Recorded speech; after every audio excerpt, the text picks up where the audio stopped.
Hello, good morning তোমাদের সবাই। কেমন আছো তোমরা সবাই? সো আমি আর একটা ভিডিও নিয়ে তোমাদের জন্য চলে এলাম। সো এইচটিএমএল এর মধ্যে কালার কী করে অ্যাড করা হয় সেটা আমরা আবার শিখবো। সো এটা আমরা ভালো করে সিএসএস যখন করবো, সিএসএস এর শর্টসগুলো আমি যখন আনবো তখন আমি শেখাবো। সো বেসিক্যালি তোমরা একটা কনসেপ্ট আইডিয়া করে রাখো।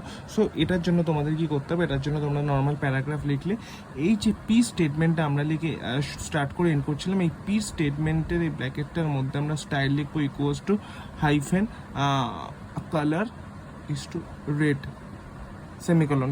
ঠিক আছে, এইটা দিলে এই দেখো তোমরা দেখতে পাচ্ছ কালারটা আমাদের রেড হয়ে গেল, তলারটা আমরা ব্লু করেছি, ব্লু হয়ে গেল। আর এইখানে তোমার ফন্ট সাইজ আছে, ফন্ট সাইজ মানে ধরো এই লেখাটার সাইজ এটা 50x আছে। ঠিক আছে, আমি এটাকে যদি 500x করে যদি 500x পিক্স করলাম, পিক্সেল করলাম পরে আমি যদি রান করি, এটা 500 পিক্সেল হয়ে গেল।